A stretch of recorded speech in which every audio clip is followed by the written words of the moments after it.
अस्सलाम वालेकुम टू आल संगत, क्या हाल है जनाब? ठीक ठाक हो? सेहत तबीयत सारे वीरां दी ठीक है? तुसां दे पे आओ सादा यूट्यूब चैनल फखरे देहात।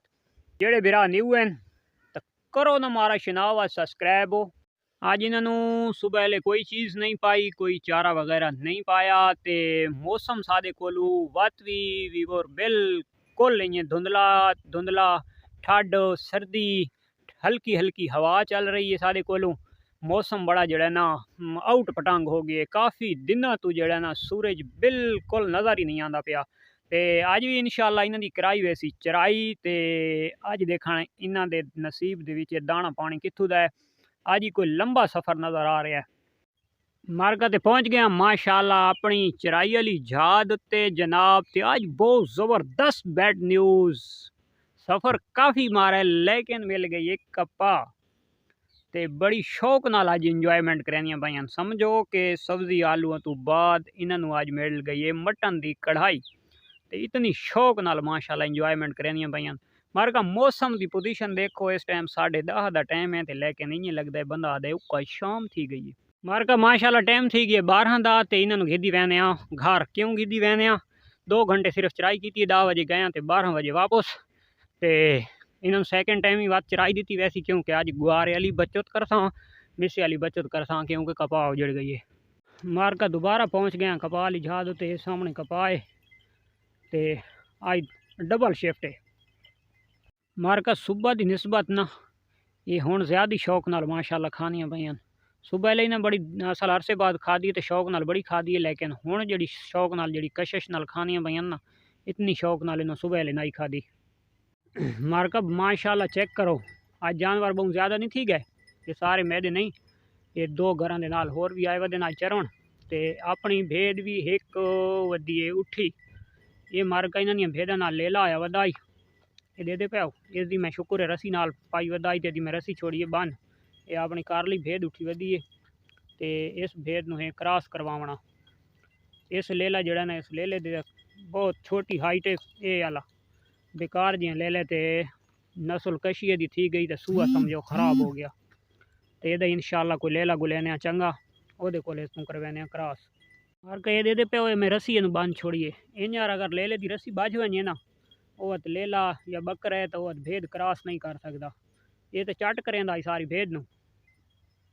तो ये जी भेद है ना ये हम अद्धे के कन काले रखे दी है, क्योंकि ढमा काली थली शीप के नाल क्रॉस थी हुई है। ये मार्का जड़ा ले लेना तो यदि एज है 6 महीने। ये मेरे को एक पहले लेला होंदा आई, ये उस लेले का पुत्र है। ये कजला 5 निशाना दे ना छोटे छोटे निशान रखे हैं। तो वो कानन ज़्यादा काले मादी दे ये जिस टाइम वो क्रॉस थी सी ना तो इंशाल्लाह बच्चा यानी कि ज़्यादा कान काले ना हो सन, वो थोड़े कजले कान रखे सी तो खूबसूरत ही बन वैसी। दूजे नंबर पर जी पिछू नस्ल के है ना ये दुध दियाँ बहुत चंगियाँ भेदन। ये शीप के ना बहुत ज़्यादा दुध देवन वाली नस्ल है। इस वजह तो ये ले लाए तो क्रॉस करवाने पाया। मार का माशाल्लाह भेद ही क्रॉस हो गई है। लेला ही बन के ते चाचे मुनावर चीमे का पुचा छोड़ा है। तो बारिश भी सादे कोलू निक्की निक्की आवन लग गई है। माल ही माशाल्लाह बड़ा मज़े का चरदा पिया। तो बारिश ही निक्की निक्की अल्लाह शाला रहमत दी देवे। ओए बारिश मजा करेंदी पई है पठान। मार्का ये दे पे ये बकरा थोड़ा जिया कमज़ोर महसूस थी पी। अखी चू पानी आके सैडा दू गंद तो नक दी चू हल्का जिया रेशा। तो वो एक्टिव खलोता है तो ये थोड़ा जिया परेशान है। तो जिस टाइम इन यार जानवर सुबह टाइम परेशान खलोता होवे, खासकर बकरा तो बहुत ज़्यादा बुसदिल चीज़ है, बहुत जल्दी कट्ठा थी खलो वैंदा है। तो उस वास्ते तुसां क्या करना है, सब तो पहले चावनी है रेजोमाइसिन चावनी है। 2 सीसी भरना है तो यदि गर्दन दे विच गोश्त दे विच टपा देना। ना डॉक्टर को सदना है, ना टेंशन गिननी है, ना फिक्र ते ना फाका।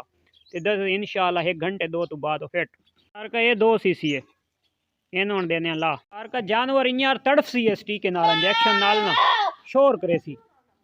ये सिर्फ 1 मिनट खाना इस बड़ा शोर करना है। ये रेजोमाइसिन इंजेक्शन ले सो तो शोर करे सी। टेंशन नहीं गिननी, नवे फार्मर टेंशन गिन वैन कि जानवर तड़फन लग गए। इतना ये बिल्कुल इंशाल्लाह ठीक हो सी। ये मार्का नक दे चो हल्का जी रेशा दे पे आओ तो अखी दी जो पानी। ये डॉक्टर साहब तो आदे को आसी ना वो आसी ओहो यार बहुत मसला बन गया है। इन्होंने PPR हो गई है, इन्होंने बड़ी टेंशन बन गई है, इन्होंने बड़ी परेशानी है। ये सर्दियों के छोटे मोटे मसले बनते रहते हैं।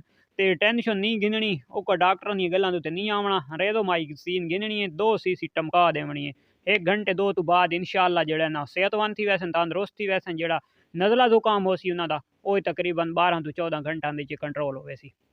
मारका पहुँच आया माशाल्लाह घर ये भेड़ा थोड़ा जिहा पा दिते खुश्क चारा क्योंकि बारिश आंदी पई खलोतियां वधियां रजियां माशाल्लाह कपा खा के ना बिल्कुल रज गई इस वजह तो थोड़ा जिहा खुश्क चारा पाया इन्हों कि ताकि ये खुश्क चारा खा के ना तो ज़रा खुश भी थी वैसे हाजमा फिट हो वैसी तो पेट भी फुल भर वैसे। तो मारका उम्मीद करें आज की वीडियो तुहानू पसंद आई होसी अगर पसंद आई हो तो लाइक सब्सक्राइब शेयर और कमेंट्स लाजमी कराना। आज की वीडियो इतनी कल मिलते हैं एक नवी वीडियो दीजिए तब तक दे इजाज़त अल्लाह हाफिज़।